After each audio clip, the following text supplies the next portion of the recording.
The ancient stone tablet glowed under the scanning light as Kang Tai-min carefully brushed away centuries of dust. His hand shook slightly as he read the symbols carved deep into the dark rock. After 15 years of searching through ruins across 17 different star systems, he had found something that could change everything the galaxy believed about its history. Another myth tablet? Dr. Yoon Hairi asked from behind him. The council's chief xenobiologist stepped closer, her purple Velarin skin reflecting the scanner's blue light. Taemin, you need to stop chasing these stories. The council has more important work for you. Taemin did not look up from the tablet. This is not a myth, Harry. Look at these star charts. They match 15 other sites I have studied. All of them point to the same thing. Humans. Harry said with a tired sigh. These magical beings from a death world called Earth, who could supposedly travel between stars without technology we understand. Taemin, think about what you are saying. We have cataloged every species in the galaxy. There are 5 major civilizations, and that is all there has ever been. The young historian finally looked up at his colleague. His dark eyes burned with excitement. What if we are wrong? What if there was a 6th species, one so different from us that we cannot even imagine how they lived? Hairi walked to the window of the research station. Outside, the stars of the Nexus system sparkled in the darkness. This was the center of galactic civilization, where representatives from all 5 species worked together. The logical Valorans, like herself, managed science and exploration. The telepathic axioms handled communication and diplomacy. The hive-minded Kalari controlled manufacturing and construction. The energy-based lumens provided power and transportation. The mechanical syntheri maintained all technology. 5 species, Taemin. 5 species that have worked together for 3,000 years. If these humans existed, where are they now? Why have we never found any real proof? Taemin carefully photographed the tablet with his scanner. Maybe they left. Maybe they are hiding. Maybe we drove them away. Far from the civilized center of the galaxy, Captain Lee Dongwoo stood on the bridge of the UES Indomitable. His ship was one of humanity's newest scout vessels, built for long-range reconnaissance missions into unknown space. For the past 6 months, he had been watching the movements of alien fleets along what humans called the contact line.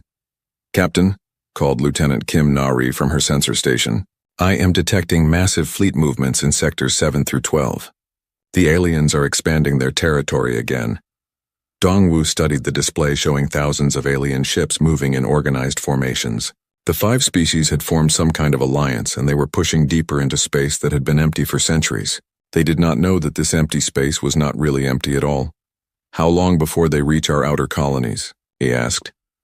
At their current speed, maybe 6 months, Nari replied. Should we send a warning to Colonial Command?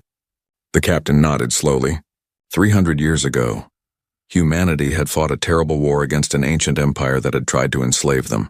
They had won, but the cost had been enormous. Entire worlds had been destroyed. Billions had died. After the war, humanity had decided to leave the inner galaxy and build new homes in the outer rim, far from other civilizations. Now it seemed that other civilizations were coming to them. Send the message, Dongwoo ordered. Tell Command that first contact may be coming sooner than we planned. Back on Nexus Prime, Taemin worked late into the night in his laboratory. The tablet he had found contained more information than any previous discovery. The stone was old, maybe 10,000 years old, but the writing was clear.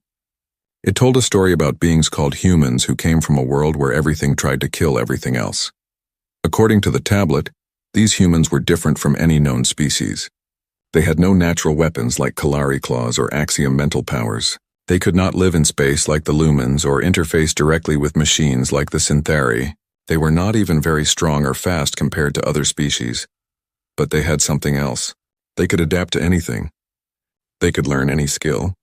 They could survive in places that would kill other beings. Most importantly, they never gave up, no matter how hopeless things seemed. The tablet described great wars where humans fought with simple kinetic weapons against enemies with advanced energy technology. It told of humans surviving in environments that should have been impossible for biological life.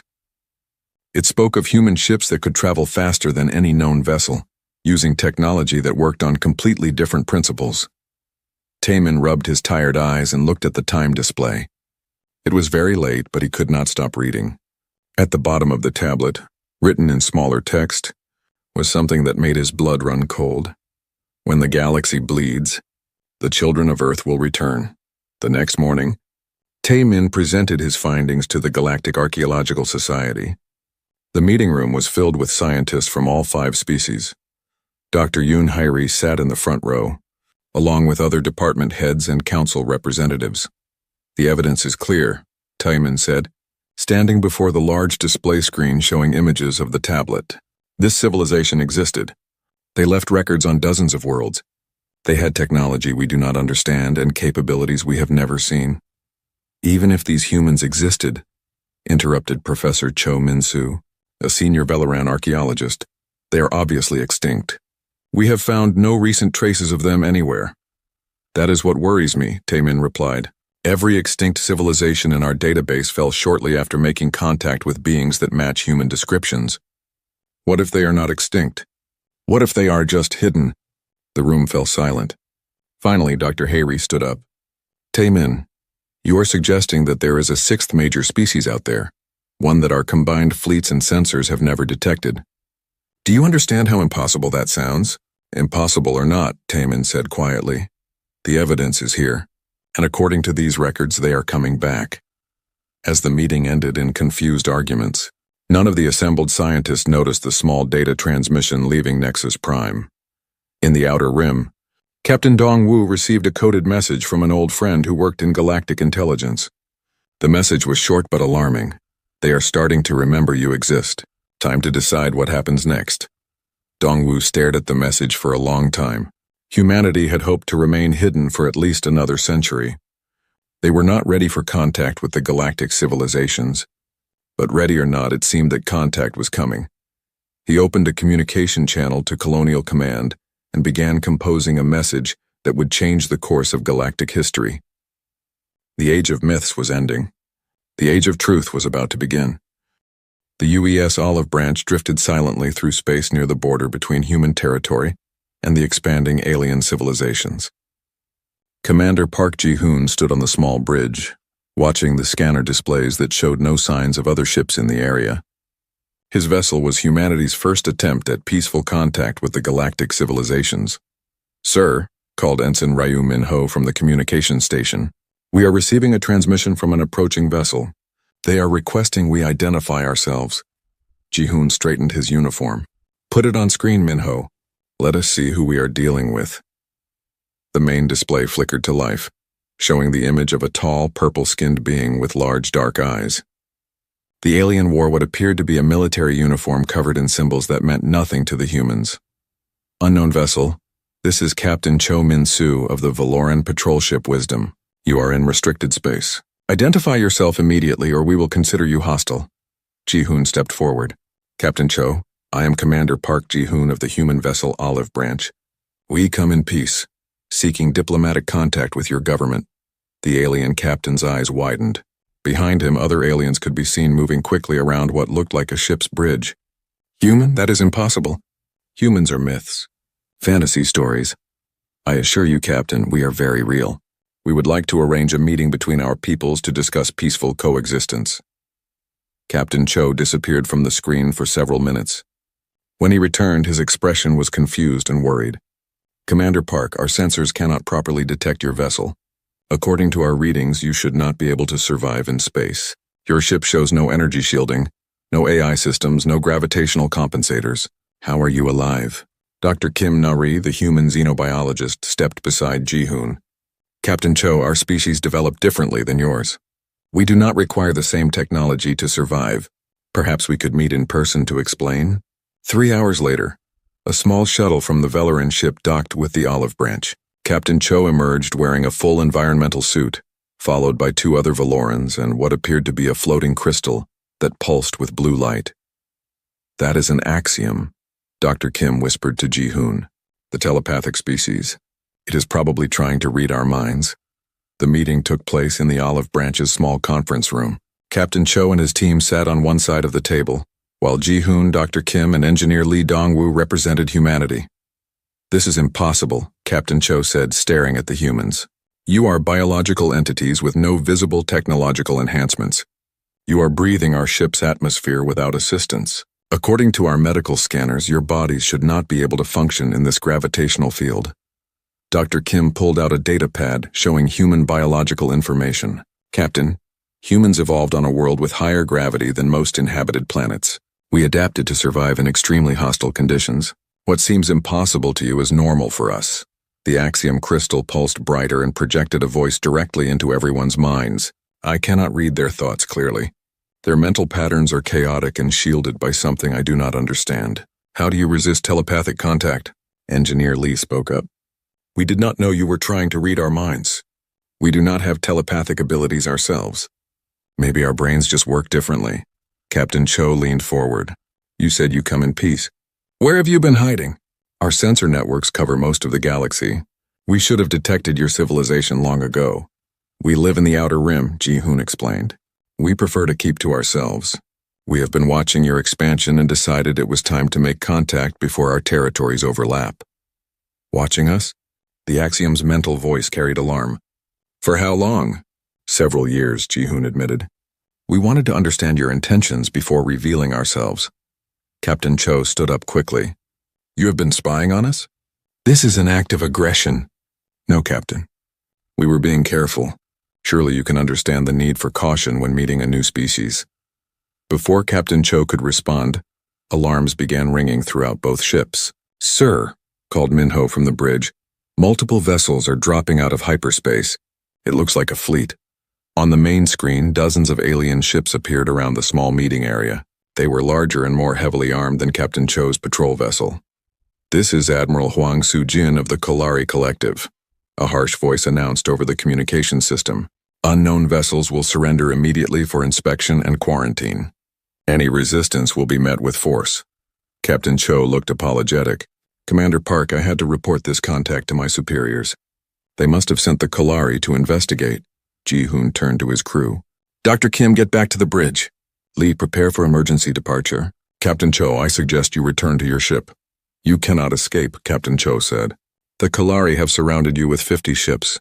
Surrender and you will be treated fairly. Captain, with respect, we did not come here to be captured. We came to talk. The Kalari Admiral's voice filled the room again. Alien vessel, you have 10 seconds to lower your shields and prepare to be boarded. Any attempt to flee will result in your destruction. Ji-hoon spoke calmly into his communicator. All stations, this is the captain. Execute Protocol 7 immediately. Captain Cho watched in amazement as the humans quickly but calmly prepared for something. What is Protocol 7? It means we are leaving, Dr. Kim said as she headed for the bridge. Impossible. No ship can escape a Kalari battle formation. The countdown from the Kalari fleet reached 0. Energy weapons fired at the space where the olive branch had been just moments before. But the human ship was gone. Not destroyed, not damaged, simply gone from all sensors. Captain Cho rushed back to his ship and ran to the bridge. Where did they go? How did they disappear? His sensor officer, a young Velaran named Yoon Hae-ri, stared at her displays in confusion. Sir, they were here 1 second and gone the next. No hyperspace signature, no energy discharge, no debris. They just vanished. Admiral Huang's angry voice filled the communication channels. Captain Cho, explain what happened here immediately. Admiral, I am not sure I can explain it. The humans use technology we do not understand. They escaped from a full battle formation without a trace. Humans? The Admiral's voice carried disbelief. You are telling me that mythical creatures outsmarted 50 Kalari warships? Far from the meeting site, the olive branch dropped out of its stealth mode near a human listening post. Ji-hoon sat in his command chair, reviewing the recordings of the meeting. Sir, Dr. Kim said from her station, what do we report to Colonial Command? Ji-hoon was quiet for a long moment. Tell them that first contact did not go as planned. The galactic civilizations are aggressive and paranoid. They view any unknown technology as a threat. Do you think they will try to find us? Dr. Kim, they just mobilized 50 warships to capture one small diplomatic vessel. Yes, I think they will try to find us. And when they do, I do not think they will be interested in peaceful coexistence. Engineer Lee looked up from his console. Captain, I monitored their communications during the encounter. They are already calling us a potential invasion force. They think we are using advanced cloaking technology to hide a large military fleet. Are we? Dr. Kim asked. Ji-hoon smiled grimly. Not yet. But after today we might need to be. The human ship turned toward home, carrying news that would change everything. Behind them, 50 alien warships searched empty space for any trace of the vessel that had vanished before their eyes. The age of myths was over. The age of suspicion had begun.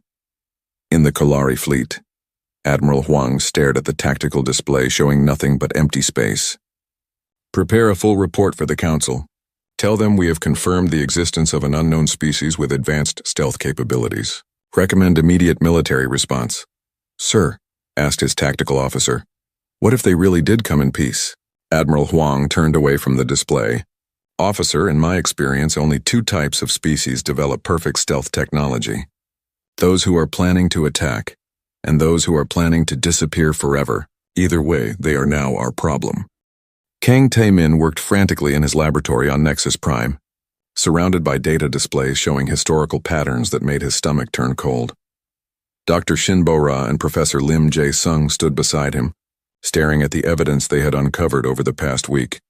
Show me the timeline again, Dr. Shin said, her voice tight with worry. Tae-min pointed to the holographic display floating above the table. Every extinct civilization in our historical database follows the same pattern. First, they report contact with mysterious beings matching human descriptions. Then, within 50 to 100 years, they completely disappear from the galactic record. Professor Lim stepped closer to examine the data. The Corvani Empire gone 3,000 years ago. The Zentari Federation vanished 2,000 years ago. The Macron Republic disappeared 1,500 years ago. All of them were advanced civilizations with powerful military forces. And all of them, Tae-min added grimly, left records describing enemies who fought with primitive kinetic weapons against their energy-based technology. Enemies who never surrendered, never retreated, and never stopped coming. Dr. Shin pulled up another display. But Tae-min, correlation is not causation. Maybe these civilizations fell for other reasons. Internal wars, resource depletion, natural disasters. Then explain this, Tae-min said, highlighting specific entries in the database. Every one of these civilizations described the same thing before they vanished.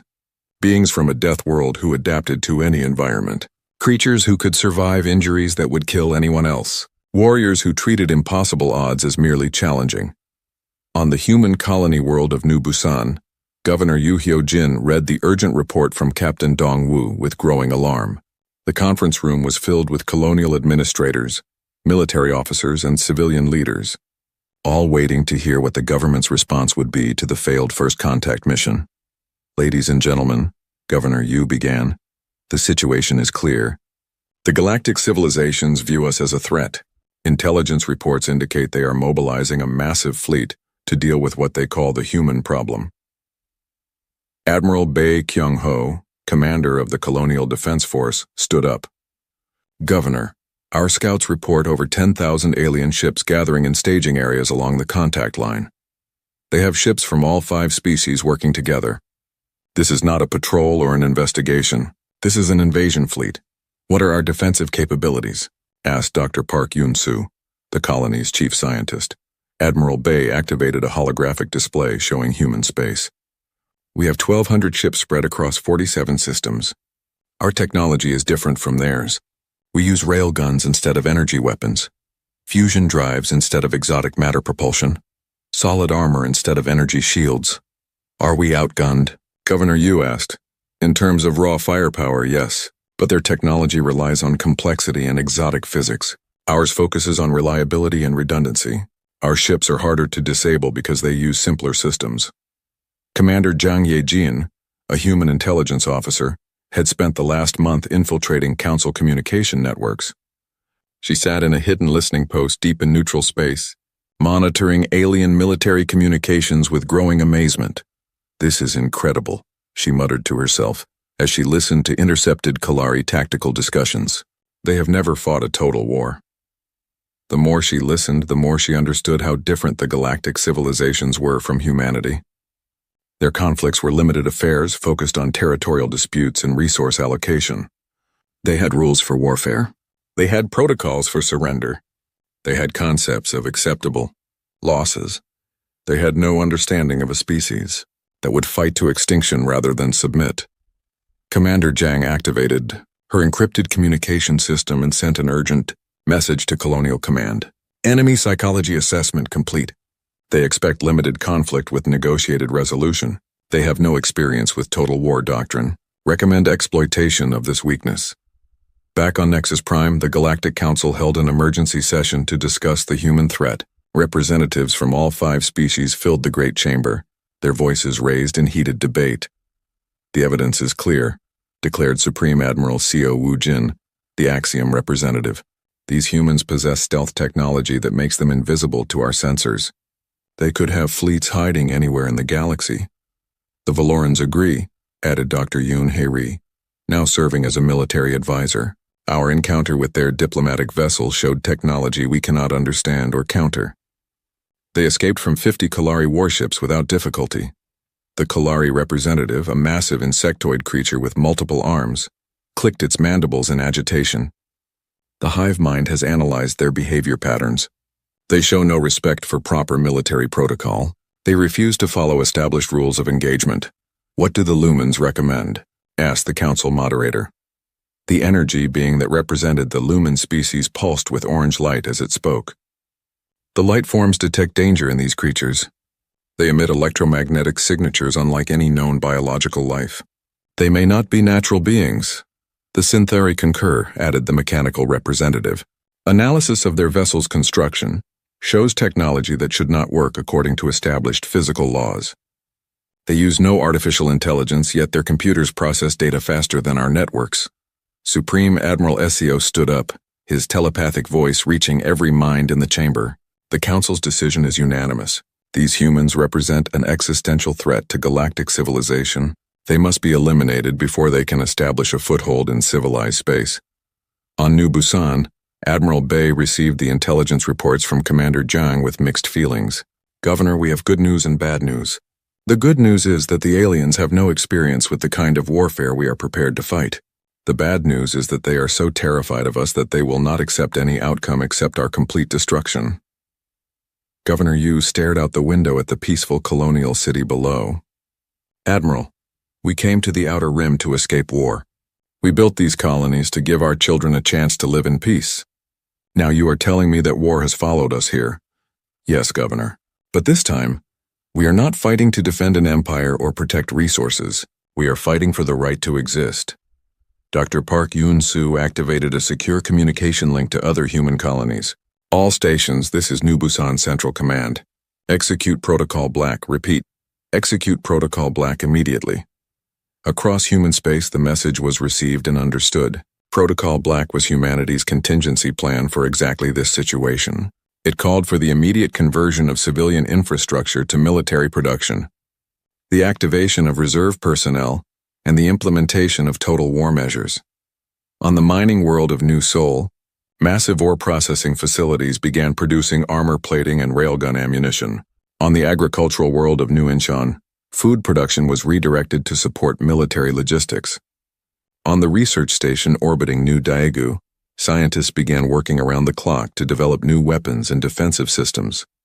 But the most important part of Protocol Black was psychological. Humanity had lived with the knowledge that they might someday have to fight for their survival again. Unlike the galactic civilizations, humans understood that some wars could only end with the complete defeat of one side or the other.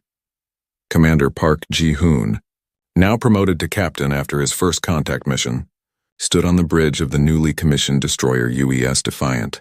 His ship was one of 50 vessels assigned to the advanced warning network along the contact line. Sir, called his sensor operator, we are detecting massive hyperspace signatures approaching from Council space. It looks like the invasion fleet is beginning to move. Captain Park looked at the tactical display showing thousands of enemy ships advancing toward human territory. Signal all stations. Tell them the war is beginning, and send a message to Colonial Command. What message, sir? Captain Park was quiet for a moment, thinking about the peaceful diplomatic mission that had started this conflict. Tell them that we tried to talk. Now we fight. Light years away, Supreme Admiral Co stood on the bridge of the Council's flagship, a massive Axiom dreadnought called the Unity. Around him, the largest military fleet in galactic history, prepared for what they believed would be a quick, decisive campaign against a primitive enemy. Admiral, reported his tactical officer, Long-range scouts report no sign of human fleet formations. They appear to be hiding behind their stealth technology. It does not matter, Admiral Seo replied, his telepathic voice calm and confident.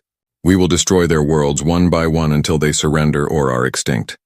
This threat to galactic peace ends today. Neither side fully understood what they were about to unleash. The galactic civilizations expected a limited conflict against an inferior enemy. Humanity prepared for a war of survival that would determine whether their species lived or died. The age of peace was ending.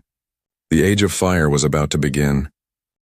The first major battle between humans and the Galactic Council took place at Terminus Station, a massive trading post that marked the boundary between civilized space and the unknown rim.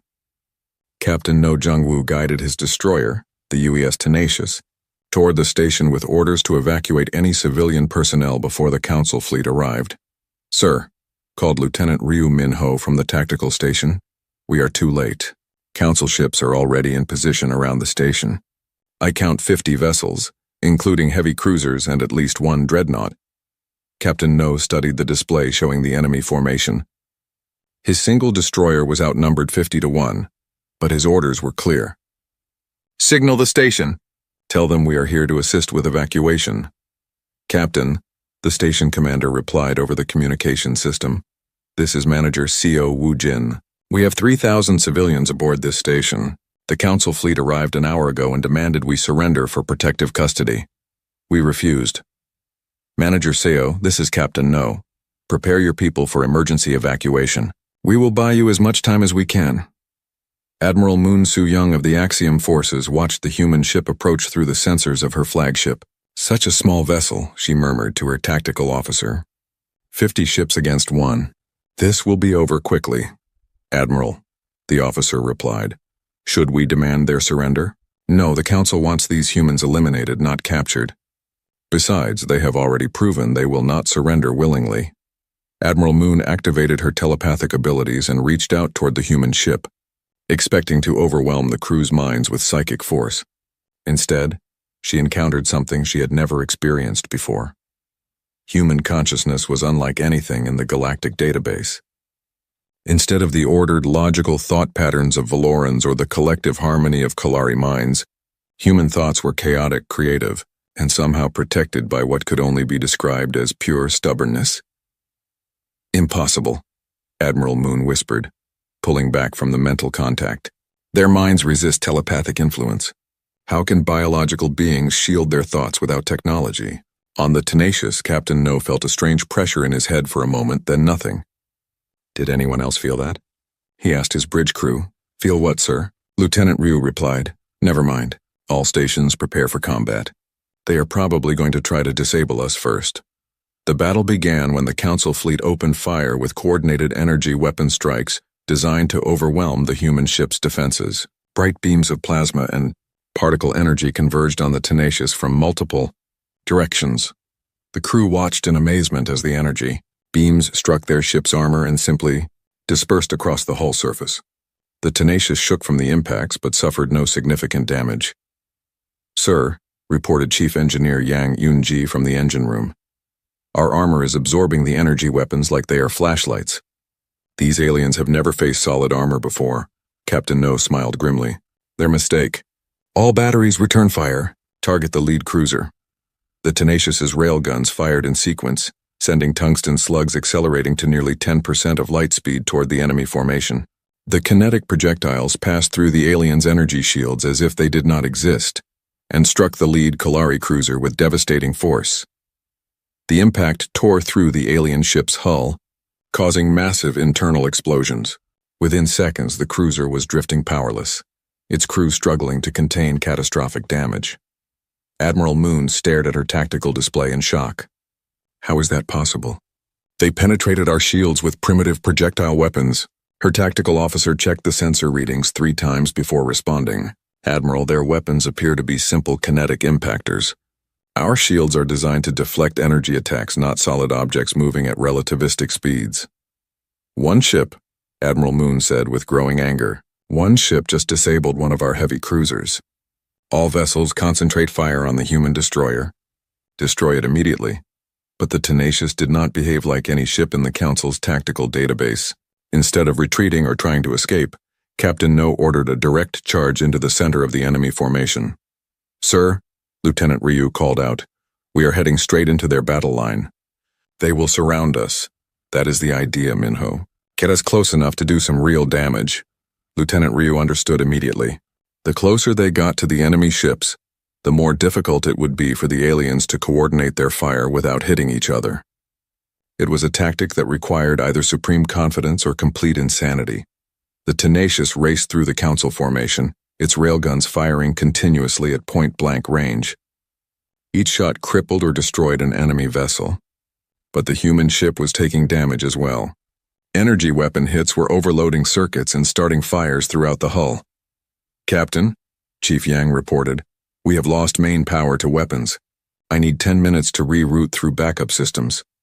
"We do not have 10 minutes, Captain No replied, looking at the tactical display showing enemy ships closing in from all sides. Lieutenant Ryu looked up from his station with a wild expression. "Sir, what if we use the mining charges?" "Mining charges? We have 20 industrial mining charges in Cargo Bay too. If I can rig them as proximity mines and detonate them when the aliens get close enough." Captain No nodded. "Do it. Chief Yang, assist Lieutenant Ryu with the modifications." For the next 5 minutes, the crew of the Tenacious worked frantically to convert their industrial equipment into weapons. When 3 Council ships moved in to finish off what they thought was a disabled enemy, they found themselves facing improvised explosives that detonated at point-blank range.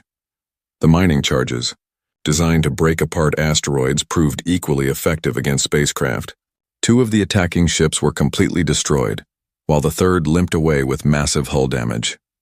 Admiral Moon watched the tactical display with growing disbelief. They just turned mining equipment into weapons during active combat. "How is that possible?" "Admiral," her communications officer reported, "we are receiving damage reports from across the fleet. The humans have disabled or destroyed 12 of our ships." 12 ships? Against 1 destroyer? "Yes, Admiral. And they are still fighting." But the Tenacious was finally running out of options. With main weapons offline and hull breaches throughout the ship, Captain No knew they could not continue much longer. "All hands," he announced over the ship's communication system. "Prepare for boarding action. If they want to take this ship, they will have to do it room by room." The end came when a Kalari assault team finally breached the Tenacious's hull and began fighting their way toward the bridge. But instead of encountering a demoralized crew ready to surrender, they found human sailors who continued fighting with personal weapons even when their ship was clearly doomed. Chief Yang led the defense of the engine room, using tools and spare parts as weapons when her ammunition ran out. Lieutenant Ryu held the bridge until the very last moment, transmitting tactical data about enemy ship weaknesses to other human forces, even as alien soldiers broke down the armored doors. Captain No was the last human alive on the ship. When the Kalari soldiers finally reached him, he was still trying to overload the reactor to take as many enemy ships with him as possible. "Why do you not surrender?" the Kalari commander asked through a translation device. "Your ship is destroyed. Your crew is dead. You have lost." Captain No looked up at the alien warrior with blood running down his face. "Because we are human. We do not surrender." The reactor overload succeeded just as Captain No died. The explosion of the Tenacious destroyed 2 more Council ships and damaged several others. Admiral Moon stared at the expanding debris field where the human destroyer had been. 15 ships, she said quietly. 1 human destroyer disabled or destroyed 15 of our ships. "Admiral," her tactical officer reported, "we are detecting multiple hyperspace signatures approaching. More human ships are arriving." On the main screen, 20 human destroyers dropped out of hyperspace in perfect formation. They had used the Tenacious's sacrifice to position themselves for a devastating surprise attack on the scattered Council. Fleet at Captain Im Haiwan of the lead. Human ship opened a communication channel to the alien fleet. "Council vessels, this is Captain Im of the Colonial Defense Force. You have 30 seconds to withdraw from this system, or we will consider you hostile." Admiral Moon looked at her tactical display. Her fleet still outnumbered the humans, but after seeing what 1 human ship could do, she was no longer confident of victory. "All ships," she ordered, "withdraw to safe distance. Signal the Council that we need reinforcements." As the Council fleet retreated, Captain Im studied the debris field where the Tenacious had made its final stand. Communications. Send a message to Colonial Command. Tell them the aliens now know what they are dealing with. And tell them that Captain No and his crew bought us the time we needed. The first battle was over, but both sides knew it was only the beginning. The Council had learned that humans would fight to the death rather than surrender. Humanity had learned that their enemies would not be satisfied with anything less than total victory. The war for survival had begun in earnest. The war between humanity and the Galactic Council escalated beyond anything either side had expected. Fleet Admiral Ko Jin-woo stood in the command center of the human battleship UES Indomitable, studying tactical displays that showed the scope of the conflict spreading across dozens of star systems. "Admiral," reported Captain An Tae-ho, "our deep strike forces have successfully hit supply depots in the Nexus and Kolari home systems. Enemy response time to our attacks has increased by 40%. Admiral Ko nodded approvingly. "Good. Continue the pressure. How are our defensive lines holding?" "Sir, that is where the situation becomes complicated. The Council forces have adapted faster than we expected. They are learning to counter our kinetic weapons by using overlapping shield frequencies. The human strategy had surprised the Council from the beginning. Instead of defending their colonies in static battles, humanity had abandoned territory and struck deep into Council space. Human fleets appeared suddenly at critical infrastructure points, destroyed their targets, and vanished before enemy reinforcements could arrive. On Nexus Prime, Kang Tae-min worked frantically with his research team to understand what they were fighting. Dr. Song Mi-young, a cultural anthropologist who had joined the team, made discoveries that terrified the Council leadership. "Tae-min," she said, pointing to data scrolling across her display. "Look at this. I have been analyzing the cultural patterns from the ancient human ruins. These beings did not just evolve on a harsh world. They evolved on what they call a death world." "What does that mean?" asked Dr. Shin Bora. Dr. Song pulled up biological data from the ancient records. Earth was a planet where apex predators competed with other apex predators for millions of years. Everything on that world evolved to kill everything else. Humans are the survivors of that environment. Tae-min stared at the information with growing horror. "You are saying they are natural-born killers?" "No, that is not accurate. They are natural-born survivors. There is a difference. They do not kill for pleasure or dominance. They kill when they believe their survival is threatened, and right now, they believe we are trying to make their species extinct." Meanwhile, in the Outer Rim, Captain Park Sora led human ground forces in what the aliens were learning to call impossible warfare. Her Marines had been deployed to the world of New Mokpo when a Kolari occupation force landed with overwhelming numerical superiority. "Colonel Park," called Sergeant Kim Hyun-woo over the radio. "The alien commander is demanding we surrender. He says resistance is pointless against their superior numbers." Colonel Park checked her tactical display. 3,000 Kolari soldiers against her 200 Marines. By any reasonable calculation, the humans should surrender immediately. "Sergeant, send a reply to the alien commander. Tell him that humans do not surrender. Then begin Operation Nightmare." Operation Nightmare was humanity's doctrine for fighting occupation forces. Instead of trying to defeat the enemy in direct combat, human forces made occupied worlds uninhabitable for the occupiers. Supply convoys were destroyed. Communication networks were sabotaged. Enemy soldiers faced constant harassment from an enemy they could never quite locate. But the psychological warfare was even more effective than the physical attacks. The Kolari had never faced an enemy that refused to follow established rules of engagement. Human soldiers appeared and disappeared like ghosts. They struck at night and vanished before dawn. They turned the aliens' own equipment against them. Within 2 weeks, the Kolari commander was requesting immediate evacuation. His forces were suffering casualties from attacks that seemed to come from everywhere and nowhere. His soldiers were afraid to leave their fortified positions. The world they had captured had become a nightmare that consumed resources without providing any strategic value. In space, the war was evolving in equally unexpected ways. Captain Choi Byung-hoon commanded a human cruiser squadron that had been tasked with preventing Council forces from reinforcing their forward positions.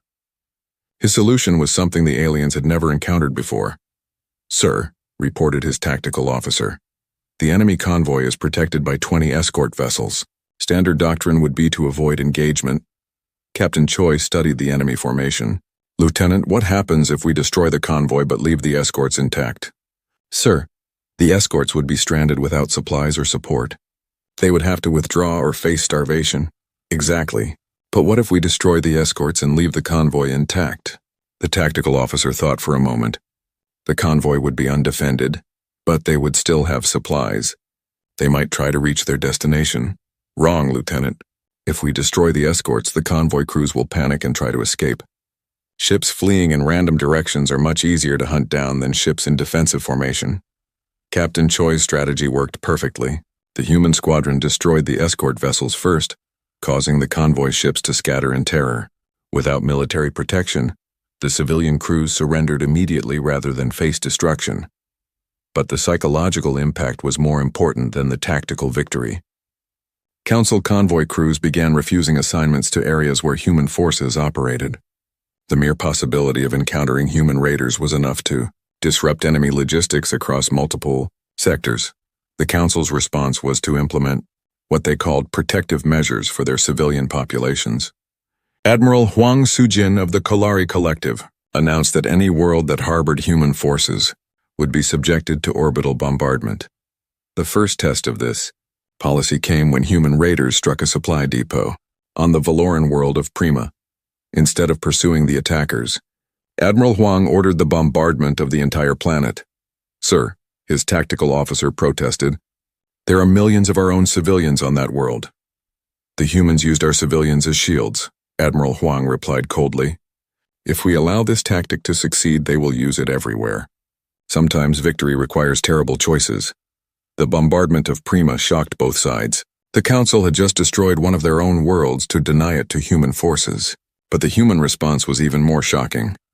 Admiral Ko received reports of the Prima bombardment while commanding a fleet action near the Axiom home system. His response was immediate and decisive. All ships, he broadcast on an open channel that he knew the aliens would intercept, implement Protocol Omega immediately. If they want to play by those rules, we will show them what total war really means. Protocol Omega was humanity's most extreme contingency plan. It called for the systematic destruction of any infrastructure that might benefit the enemy, including human colonies that could not be defended. The first world to be sacrificed was New Jeju, a human agricultural colony that was about to be overrun by Council forces.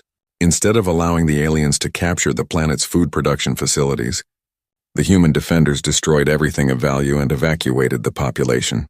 When Council forces arrived, they found a barren world with poisoned soil and destroyed infrastructure. The cost of occupying and rebuilding the planet would exceed any possible benefit. But Protocol Omega went beyond just denying resources to the enemy. Human forces began targeting civilian infrastructure throughout Council space. Power stations, communication networks, transportation hubs, anything that supported the enemy war effort became a legitimate target. Ambassador Oh Young-mi, humanity's senior diplomat, finally received permission to meet with Council representatives under a temporary ceasefire. The meeting took place on a neutral space station operated by an independent species that wanted no part of the war. Ambassador Oh, said Supreme Admiral Seo Woo-jin, representing the Council, this conflict has escalated beyond all reason. Surely we can find some peaceful resolution? Ambassador Oh looked at the alien diplomat with tired eyes. Admiral, 3 months ago my government sent a peaceful delegation to establish diplomatic relations. Your response was to mobilize 10,000 warships. What kind of peaceful resolution did you have in mind? We propose that humans accept relocation to designated reservation worlds under Council supervision. You would be allowed to maintain your culture and limited self-government. In other words, you want us to surrender and accept imprisonment. Ambassador, be reasonable. Your species is outnumbered 1,000 to 1. You cannot win this war. Ambassador Oh stood up slowly. Admiral, let me explain something about humans that your intelligence services have obviously missed. We do not fight wars to win. We fight wars to survive, and we will continue fighting until either you are defeated or we are extinct. That is insane. That is human.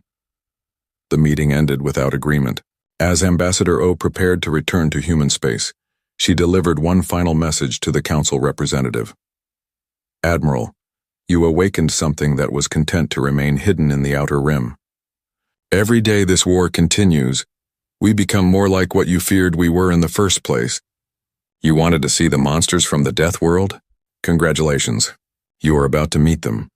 The ceasefire ended 12 hours later when human forces struck 3 council worlds simultaneously. But these were not the precise military strikes of earlier in the war. These were the tactics of a species that had decided survival required the complete destruction of anyone who threatened them. The massive crystal chamber gleamed under the artificial suns of Nexara. Hundreds of Valerian nobles sat in their floating chairs, their crystalline bodies catching and reflecting light in beautiful patterns. This was the High Council of the Valerian Kingdom, the most powerful force in their part of the galaxy. Fleet Admiral Deho stood at the center of the chamber. His blue crystal form was tall and imposing, with sharp edges that showed his military rank. Behind him, a large holographic display showed images of a small blue planet orbiting a yellow star. Honored council members, Deho began, his voice echoing through the chamber. I present to you the planet called Earth. Our scouts have studied this world for many cycles. It contains vast amounts of water, rare metals, and energy sources that our kingdom needs. The hologram changed to show the planet's inhabitants. Strange, soft-bodied creatures with pink and brown skin walked on 2 legs. They had hair on their heads and wore simple coverings over their bodies. These are the humans, Deho continued. They are primitive creatures. They fight among themselves constantly. Their technology is thousands of years behind ours. They have no unified government and no real space fleet. Council member Hyejin leaned forward in her chair.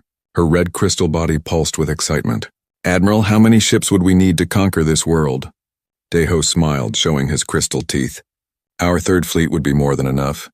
200 ships against a few dozen primitive spacecraft. The humans would surrender within days of seeing our power.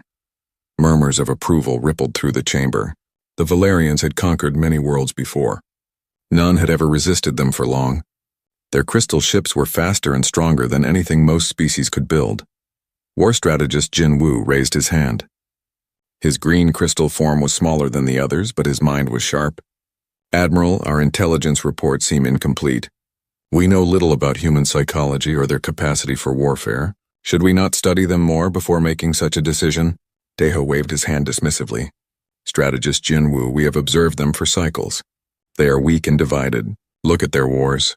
They use crude weapons and simple tactics. Their largest ships carry barely 100 warriors. What threat could they possibly pose to our kingdom? The hologram showed human cities burning from their own conflicts. Images of their primitive aircraft dropping bombs on each other. Videos of humans fighting with metal sticks and projectile weapons, you see? Hyejin said, standing up. They cannot even live in peace with their own kind. How could they possibly resist us? We have energy weapons that can cut through their strongest metals. Our shields can stop anything they might throw at us. Other council members nodded in agreement. Councillor Jamin spoke up. The resources on this planet could fuel our expansion for generations. The water alone would solve our shortage problems. In the back of the chamber, Chief Xenobiologist Sung Min shifted uncomfortably in his chair. He had read all the reports about humans. Something bothered him about these creatures, but he could not put his finger on what it was. If I may speak, Sung Min said quietly. Deho looked annoyed. What is it, scientist? The humans show unusual patterns in their behavior. When threatened, they do not always respond logically. In their history, smaller human groups have defeated much larger ones through unexpected methods. They seem to have a quality we do not fully understand. Hyejin laughed, a sound like crystal bells ringing. Scientist Sung Min, you worry too much.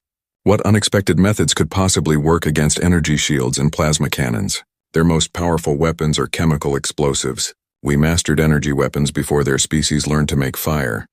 The display changed to show technical readouts of human technology. Their spacecraft moved slowly and used primitive fuel systems. Their weapons were based on simple chemical reactions.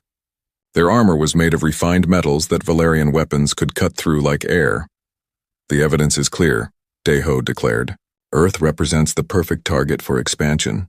Minimal resistance, maximum resources. We can establish a new colony there and use the humans as a labor force. Those who resist will be eliminated. Those who submit will be allowed to serve the kingdom. Jin Wu tried once more. Perhaps we should send a diplomatic mission first. Test their response to our presence. Learn more about their capabilities.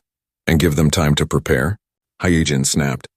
No, we strike quickly and decisively. That is how the kingdom has always expanded. Show overwhelming force, accept surrender, begin exploitation. It has worked on every world we have conquered. Council member Boram nodded enthusiastically.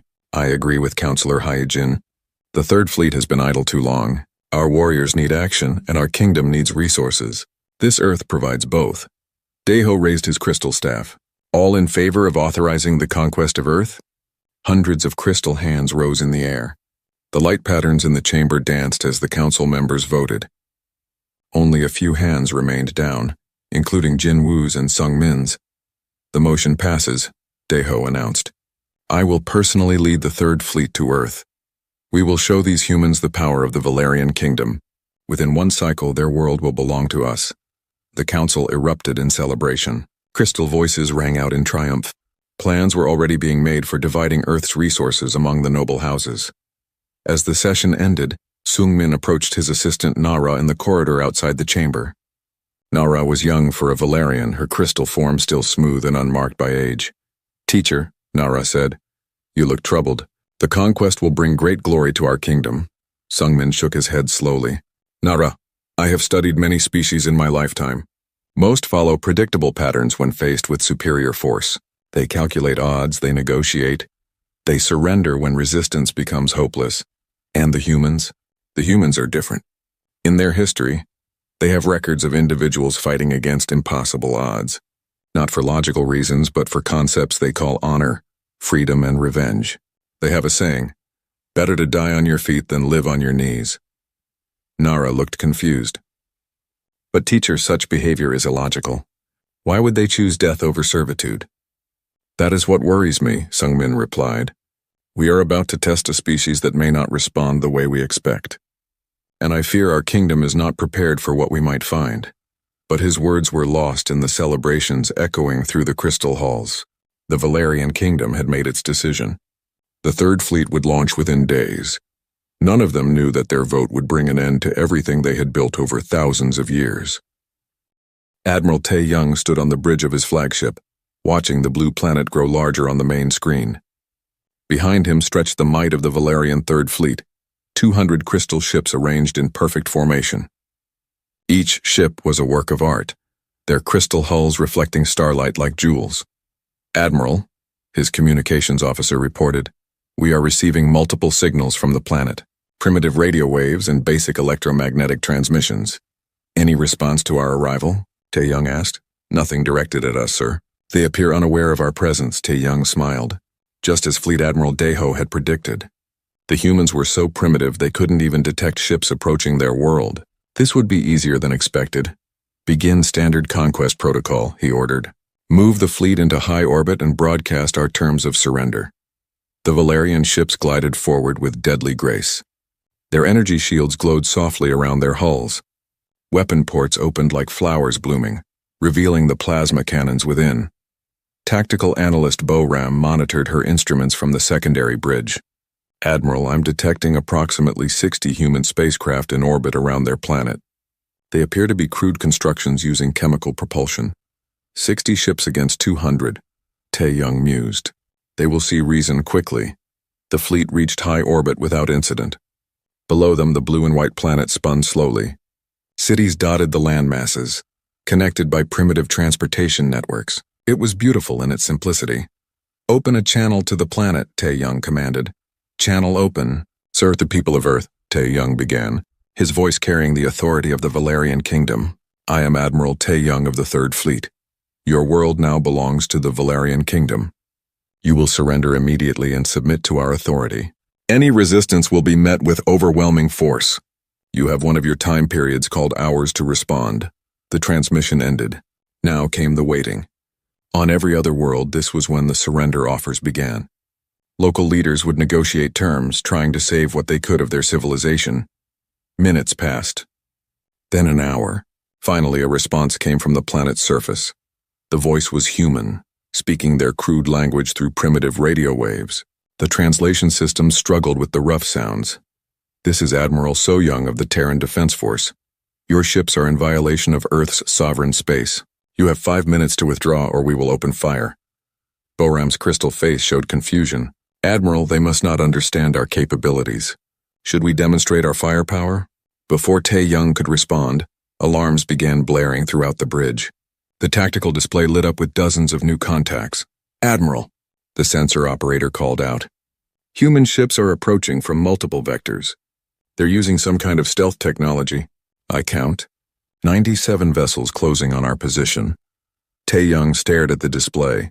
The human ships had appeared as if from nowhere. They were crude-looking constructions of metal and ceramic, but they moved with surprising speed. How did they hide from our sensors? He demanded. Unknown, sir. Their technology shouldn't be capable of such deception. On the main screen, a human ship came into visual range. It was ugly compared to Valerian crystal ships, a blocky, angular thing covered in armor plating and weapon mounts. But something about it seemed threatening. The lead human ship opened communication. A new voice spoke rougher than the first. This is Captain Minho of the Defiance. You've got 30 seconds to start moving away from our planet. Tae-young felt his first stirring of annoyance. These primitives dared to threaten him? Captain Minho, he replied, you face the might of 200 Valerian warships. Each of my vessels could destroy your entire fleet alone. Withdraw now and your deaths will be quick. Wrong answer, came the reply. The human ship called Defiance suddenly accelerated directly toward the Valerian flagship. Plasma bolts lanced out from the Valerian weapons, striking the human ship's shields. The energy barriers flared and held. Impossible, Boram whispered. Their shields shouldn't be able to stop our weapons. More human ships joined the attack. Instead of maintaining formation like civilized warriors, they scattered in all directions. Some dove toward the planet's atmosphere. Others spiraled around Valerian ships in unpredictable patterns. All ships, Tae-young commanded, open fire. Destroy these primitives. The space around Earth lit up with energy weapons. Plasma bolts and particle beams crossed the void. The first human ship exploded in a brilliant fireball, its crude armor no match for Valerian firepower. But instead of retreating, the humans pressed their attack. The ship called Defiance rammed directly into a Valerian cruiser. Both ships exploded in a massive blast that damaged two nearby vessels. Admiral, Boram reported, her voice shaking. Captain Minho just destroyed himself to damage our ships. This behavior makes no strategic sense. More human ships followed the same tactic. They would close to point-blank range, absorb terrible damage, then ram themselves into Valerian vessels. The explosions were devastating at such close proximity. Why are they doing this? Tae-young demanded. They could surrender and live. Instead, they choose suicide? The human attacks continued for 3 hours. When it finally ended, 17 Valerian ships had been destroyed or crippled. The humans had lost 38 vessels, but their sacrifice had shaken the entire fleet. Communications officer Hyunwoo intercepted human transmissions during the battle. What he heard chilled him to his crystal core. Admiral, he reported, the humans are not treating this as a normal military engagement. Their communications suggest they view this as a war of survival. They're calling for total mobilization of their species. What does that mean? Tae-young asked. They're converting their entire civilization to war production. Every factory, every shipyard, every resource is being directed toward building weapons and ships. They're even training their children for combat. Boram looked up from her station. Sir, I'm detecting massive electromagnetic activity across the planet's surface. Industrial output has increased by 300% in the last 3 hours. Tae-young stared at the tactical display. This was not how conquests were supposed to proceed. Other species negotiated, calculated losses, and surrendered when defeat became inevitable. They didn't transform their entire civilization into a war machine. A new transmission came from the planet. This time it was Admiral So Young again. Valerian fleet, this is your only warning. Leave our space immediately. If you remain, we will consider it an act of genocide against humanity. We will respond accordingly. Genocide? Tae-young muttered. We're offering them the chance to serve the kingdom. How is that genocide? Hyunwoo accessed more human transmissions. Admiral, they appear to believe that serving the kingdom is equivalent to death. They're saying they prefer extinction to slavery.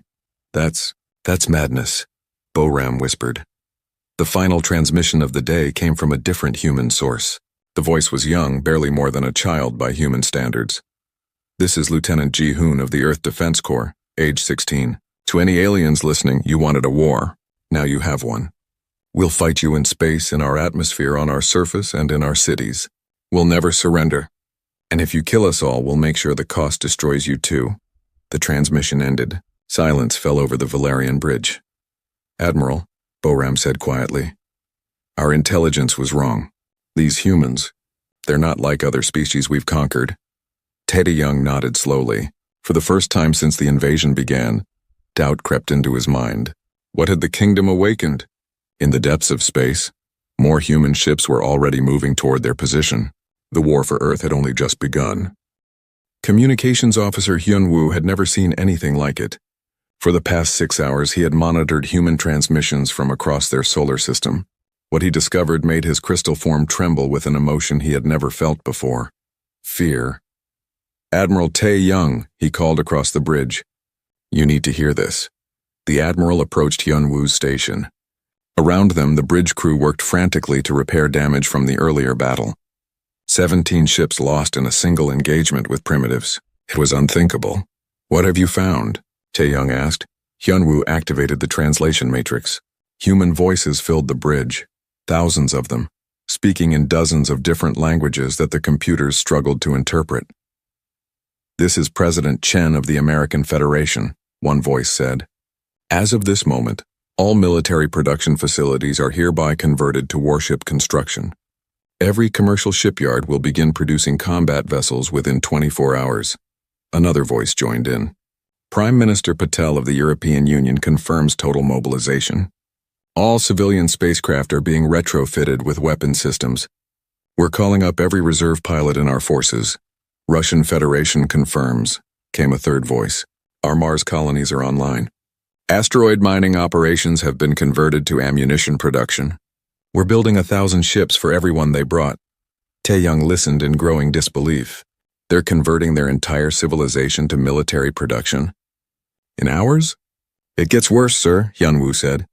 He switched to another channel. "Listen to this." A new voice came through the speakers. It belonged to Admiral So Young, the human who had led their defense fleet. "Citizens of Earth," she began, "we face an enemy that seeks to enslave our species. They offer us the choice between slavery and death. We choose neither.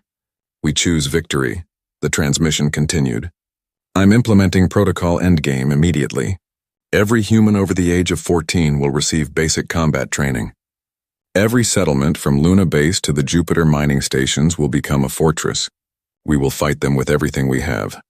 Boram looked up from her tactical station. "Admiral, I'm detecting massive energy signatures from the planet's surface. They're building something big. Can you identify it? It appears to be shipyards, hundreds of them. They're using some kind of modular construction system I've never seen before." Intelligence Officer Yoon-ji joined the conversation. She had been analyzing human behavior patterns since the battle ended. "Admiral, I need to report something troubling. The humans aren't following any known military doctrine." "Explain." "In all our previous conquests, species follow predictable patterns. They attempt to negotiate. They try to preserve their civilian populations. They seek to minimize losses. The humans are doing none of these things." Yoon-ji activated her holographic display. It showed human settlements across their solar system. "Look at this. Civilian mining stations are mounting weapons. Cargo haulers are being converted into warships. They're even arming their transport shuttles. Children's schools have been converted to military training centers," she continued. "They're teaching 12-year-olds how to operate spacecraft weapons. This level of total mobilization suggests they view this conflict as a war of complete extinction." Tae Young studied the data. In 6 hours, human industrial output had increased by 500%. Ships that should take months to build were being completed in days using prefabricated components. How is this possible? He wondered aloud. Hyun-woo had been monitoring more transmissions. "Sir, I think I understand. The humans have been preparing for this scenario for generations. They call it Protocol Endgame, a plan for total species survival. They planned for our invasion?" "Not specifically ours, sir. They planned for any alien invasion. Their entire civilization has contingency protocols for converting to total war production within hours." The bridge fell silent. No species in Valerian history had ever prepared for conquest so thoroughly. "Sir," Boram called out, "I'm detecting approaching contacts. Multiple human fleets converging on our position." The tactical display lit up with red markers. Human ships were coming from every direction. From their moon, from Mars, from asteroid mining stations throughout the system. How many? Tae-young asked. Current count is 800 ships, sir, and more are launching every hour. 800 ships. In less than a day, the humans had assembled a fleet 4 times larger than the Valerian invasion force. Diplomat Jae-hyun stepped forward. Admiral, perhaps we should attempt negotiations. Surely they can be made to see reason. Open a channel, Tae-young ordered. Channel open, sir. This is Admiral Tae-young of the Valerian Third Fleet. I request immediate communication with your military leadership. The response came quickly. Admiral So-young's voice filled the bridge. This is Admiral So-young. State your business. Admiral, I believe there has been a misunderstanding. The Valerian Kingdom offers your species the opportunity to join our civilization. You would have protection, advanced technology, and peace. At what cost? So-young replied. Simple submission to kingdom authority. Your resources would be managed by our administrators. Your people would work in service to the greater good. Silence stretched for long moments. Then So-young spoke again, her voice cold as space. Admiral Tae-young, let me make something clear. We've studied your kingdom through your own transmissions. We know what happened to the other species you protected. They became slaves. Their cultures were erased. Their children were taken to serve your empire. They found peace in service, Tae-young protested. They found death of everything that made them who they were. So here's our counteroffer. Leave our space immediately. Never return. Spread word throughout your empire that Earth is off limits. And if we refuse, then we will follow you home. The transmission ended. Tae-young stared at the silent speakers in shock. Did she just threaten to invade our space? Boram whispered. Yoonji nodded grimly. Sir, I've been analyzing human historical records. This species has a concept they call total war. When they believe their survival is threatened, they don't just fight to win. They fight to ensure their enemy can never threaten them again. What does that mean? It means they won't stop with defending their world. They'll pursue us back to our space. They'll systematically destroy every Valerian military asset they can find. They'll continue fighting until either they're extinct or we are. Hyunwoo intercepted another transmission, this one from deep space. Admiral, human scouts are already leaving their solar system. They're attempting to track our fleet's origin point. The tactical display updated again. The human fleet had grown to over 1,000 ships. More were launching every hour from facilities that hadn't existed a day ago. Sir, Boram reported, I'm detecting weapons signatures I don't recognize. The humans appear to be testing new technologies in real time. On the main screen, human ships fired projectiles at asteroids. The weapons seemed primitive. Chunks of metal accelerated to high velocity. But the impacts were devastating, shattering kilometer-wide rocks into dust. Kinetic weapons, Yoonji observed. Crude but effective. And their ships are designed differently than anything in our database. They prioritize firepower and armor over aesthetics. Tae-young made a decision that would haunt him for the rest of his life. Prepare the fleet for withdrawal. Sir? Boram looked shocked. We're retreating? We're conducting a tactical withdrawal to reassess the situation, Tae-young corrected. But even as he said it, he knew the truth. The Valerian Third Fleet was running from a species they had thought would surrender without a fight. As the crystal ships began moving away from Earth, a final transmission reached them. It wasn't from Admiral So-young or any military leader. It came from a human child. My name is Min-jun, the young voice said. I'm 8 years old. My parents are building ships to fight you. When I grow up, I'm going to be a starship captain. If you ever come back to hurt my family, I'll find you. We all will. The transmission ended. In the silence that followed, every Valerian on the bridge understood that they had awakened something terrible. Behind them, Earth continued building ships. The humans weren't just preparing to defend their world anymore. They were preparing to hunt. 6 months had passed since the first battle at Earth, and Admiral Tae-young barely recognized his own fleet. What had begun as 200 proud crystal ships was now a collection of 78 damaged vessels limping through space. The humans had not been content to simply drive them away. They had followed. Admiral, Communications Officer Hyunwoo reported, We're receiving distress signals from Outpost KEF-7. They report human ships in the system. Tae-young closed his crystal eyes. KEF-7 was a mining station 3 systems away from Earth. Proof that human scouts had penetrated deep into Valerian space. How many human ships? he asked. 57 confirmed contacts. They're demanding the station's surrender. Captain Minho had become a name whispered in fear throughout the remaining fleet. The human who had sacrificed his first ship in a ramming attack had somehow survived and now commanded a growing force of human vessels.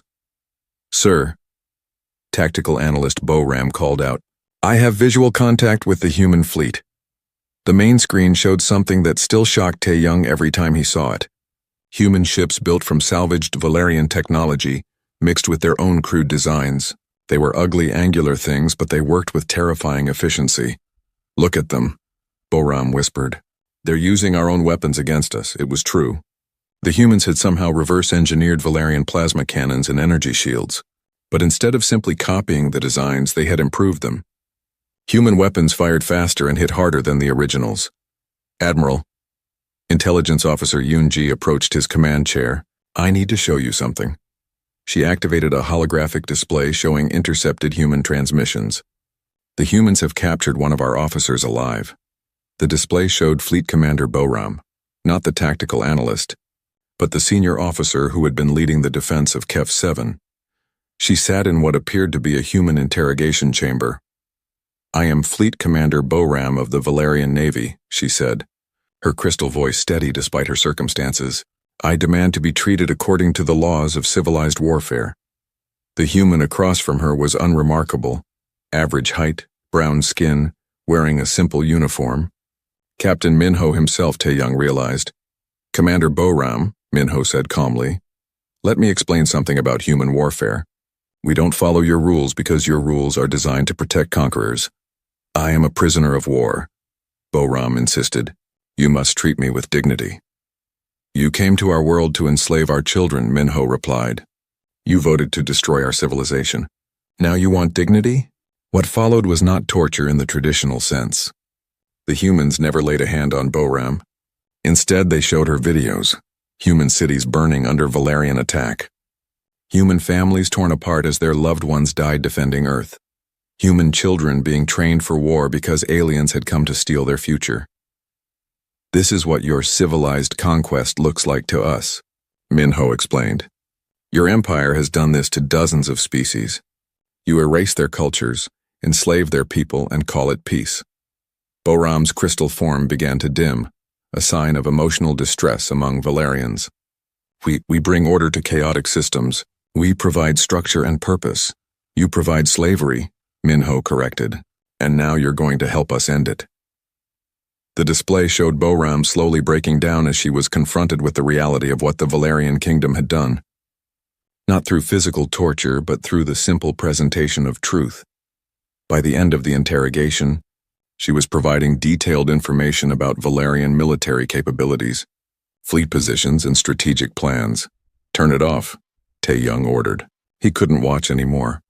Admiral, Yoon-ji said quietly, there's more. The humans broadcast her surrender across all Valerian communication networks. Every ship, every outpost, every world in the kingdom saw one of our fleet commanders cooperating with the enemy. The psychological effect had been devastating.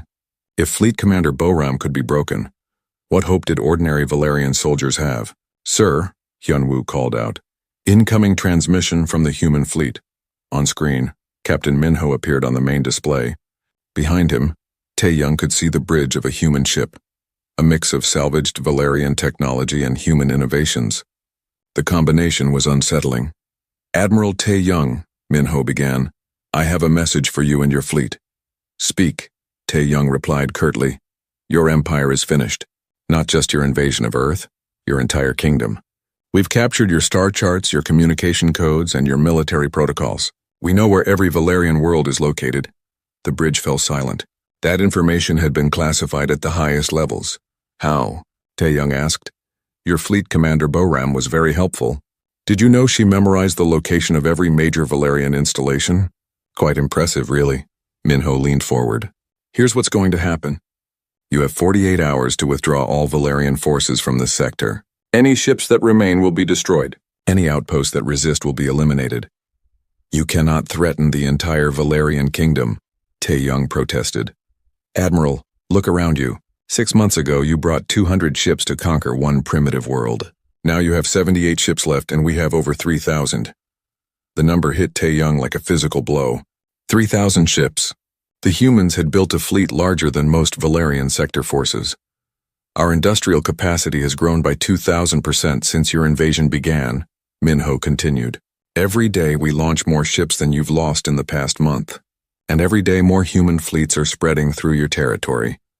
Engineer Kyung-soo, who had been captured during the siege of Kef 7, appeared on screen beside Minho. The Valerian engineer looked defeated. Admiral, Kyung-soo said, you need to understand what these humans have accomplished. They've taken our technology and made it better. Their ships are faster, stronger, and more efficient than ours. That's impossible, Boram whispered. They don't think like us, Kyung-soo continued. We design for beauty and tradition. They design for function and effectiveness. Their ships are ugly, but they work. Minho nodded. We've also learned about your other conquered species. The Metharians, the Zeklans, the Vortal Federation, dozens of civilizations crushed under your empire. They chose to serve rather than fight, Tae-young said weakly. They didn't have a choice. You gave them the same option you gave us, slavery or death. We chose a third option, making sure you never threaten anyone again. The transmission showed human fleets moving through space toward Valerian territory. Dozens of them, each larger than the original invasion force. Your 48 hours starts now, Minho said. Any Valerian military vessel found in this sector after that time will be destroyed. Any attempt to call for reinforcements will result in us accelerating our advance into your core systems. The transmission ended. Tae-young stared at the dark screen, feeling the weight of catastrophe settling on his shoulders. Admiral, Boram said quietly, what are your orders? For the first time in his military career, Tae-young had no answer. The Valerian kingdom had awakened something that defied every assumption they had made about warfare, conquest, and civilization itself. The humans weren't just defending their world anymore. They were systematically dismantling an empire that had stood for thousands of years, and they were winning. Prepare for withdrawal, he finally said. Send word to High Command. Tell them. He paused, searching for words to describe the impossible situation. Tell them the humans are coming. Supreme War Strategist Jin Woo stood in the ruins of what had once been the proudest military command center in the galaxy. The crystal walls of Nexara's Defense Coordination Center were cracked and dark. Half the holographic displays had failed, and the few that still worked showed nothing but red warning indicators. Report, he ordered, though he already knew what he would hear. Sector 7 has fallen, reported Commander Yujin, her crystal form dim with exhaustion. The humans destroyed our last 3 outposts yesterday. Sector 12 went dark 4 hours ago. And Admiral Tae-young's fleet? 37 ships remaining, sir. They're falling back to the core systems, but the humans are faster. They're not giving our forces time to regroup. Jin Woo studied the tactical display that showed the collapse of the Valerian kingdom. Red markers indicated human fleets advancing through space that had been theirs for 1,000 years. Blue markers showed Valerian forces in retreat or destroyed. It had been 8 months since the invasion of Earth began. The war that was supposed to last days had become a catastrophe that was destroying everything the kingdom had built. How many human ships are we facing now? Jin Woo asked. Communications Officer Min Seo looked up from her station. Latest intelligence suggests over 8,000 vessels, sir. They're organized into 12 separate fleets, each commanded by officers who survived the initial fighting at Earth. 8,000 ships. The entire Valerian Navy at its peak had numbered fewer than 6,000 vessels. Sir, intelligence analyst Yoonji approached with a data pad. I've completed the analysis you requested on human tactical doctrine. What did you find? They're not following any known military strategy, sir. Traditional warfare involves taking territory, establishing control, and moving to the next objective. The humans are doing something different. Yoonji activated a holographic map showing human fleet movements. They're not trying to conquer our worlds. They're systematically destroying our ability to make war. The display showed human attacks focused on shipyards, weapons factories, and military academies. Civilian targets were left untouched, but anything that could produce or support military forces was being eliminated. They're dismantling our empire piece by piece, Yoonji continued, and they're doing it faster than we can respond. What about Fleet Admiral Daeho's forces in the Outer Rim? Jin Woo asked. A heavy silence fell over the command center. Commander Yujin finally spoke. Admiral Deho died in the Battle of Kef Prime 3 days ago, sir. His flagship was destroyed in a human ramming attack. The surviving ships scattered. Jinwoo felt something he had never experienced before: despair. Deho had been their finest military mind, the architect of a dozen successful conquests. If he could be defeated, what hope did any of them have? "Sir," Mincio called out. "Incoming transmission from the human fleet approaching Nexara." On screen, the face that appeared on the display was becoming familiar to every Valerian in the kingdom. Admiral So Young had been promoted to Supreme Commander of Human Forces. Her expression was hard as asteroid rock. "Strategist Jinwoo," she began, "I'm transmitting the terms for Nexara's surrender." "The capital world of the Valerian kingdom does not surrender." Jinwoo replied automatically. "Then it will be destroyed," So Young said simply. "We have 4,300 ships in orbit around your world.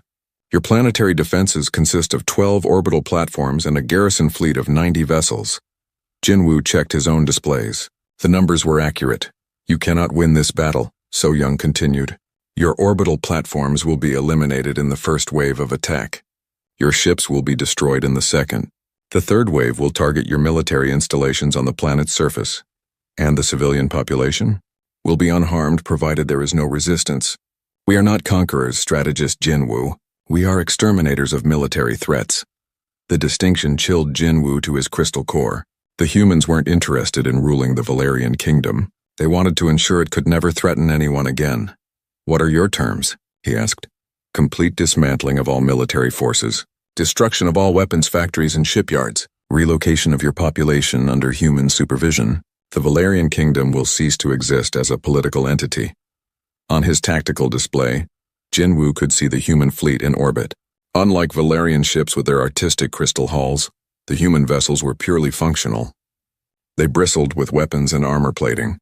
They looked like what they were, instruments of war. "You're asking us to become slaves," Jinwoo said. "No," So Young replied. "Slaves still serve a purpose. We're asking you to become irrelevant." The transmission continued. "Your empire has enslaved dozens of species over the centuries. The Metherians, the Zeklans, the Vortal Federation, all reduced to servitude under Valerian rule. That ends now." "They chose service over death," Jinwoo protested weakly. "They had no choice. You gave them slavery or extinction. We're offering you something different. Supervised existence. You will live, but you will never again have the power to threaten other species." Images appeared on the screen showing human fleets throughout former Valerian space. They were keeping their word. Civilian populations were being protected, but every military installation was being systematically destroyed. "The other conquered species you enslaved are being liberated," So Young explained. "The Metherians have been given back their homeworld. The Zeklans are rebuilding their civilization. The Vortal Federation is being restored." Captain Minho appeared beside So Young on the transmission. The human who had led the first desperate defense of Earth now commanded one of their largest fleets. "Strategist Jinwoo," Minho said, "I want you to understand something. When your ships appeared over Earth, you offered us a choice between slavery and death. You thought those were the only options." "They were the traditional terms," Jinwoo replied. "Traditional for you, maybe. But humans don't accept impossible choices. When faced with slavery or death, we chose to make sure you never threatened anyone again." The display changed to show the battle for Earth 8 months ago. Human ships ramming Valerian vessels in desperate attacks that should have been suicidal. "Every human who died in that first battle knew they were buying time," Minho continued. "Time for our species to mobilize. Time to build the fleets that are now dismantling your empire." "You could have surrendered," Jinwoo said. "Your losses would have been minimal, and our children would have grown up as slaves. That was unacceptable." So Young leaned forward. "Strategist Jinwoo, you have 2 hours to evacuate all military personnel from Nexara's orbital platforms. After that, we will destroy them whether they are occupied or not. And if we refuse, then we will demonstrate why species across the galaxy are beginning to call humans the ending. Because when we make war, we don't stop until our enemies can never threaten anyone again." The transmission ended. Jinwoo stared at the silent screen, feeling the weight of 1,000 years of Valerian civilization pressing down on him. "Sir," Commander Yujin asked quietly, "what are your orders?" Jinwoo looked around the command center at the officers who had served the kingdom faithfully. They were not evil beings. They had genuinely believed they were bringing order to a chaotic galaxy. But intentions mattered little when faced with consequences. "Begin evacuation of all military installations," he ordered. "Civilian areas are to remain untouched." "Sir, are we surrendering?" Jinwoo considered the question. Surrender implied a temporary defeat, something that could be overcome in time. What the humans were offering was permanent. "No," he said finally. "We're acknowledging reality. The Valerian kingdom is finished." Outside the crystal windows of the command center, human ships filled the sky above Nexara. They waited with the patience of apex predators who knew their prey had nowhere left to run.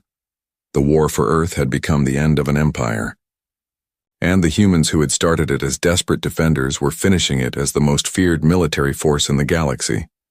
In 2 hours, 1,000 years of Valerian dominance would come to an end. Not with glorious battle, but with quiet acceptance of inevitable defeat. The kingdom had voted to invade Earth. Now Earth was voting on what would replace it.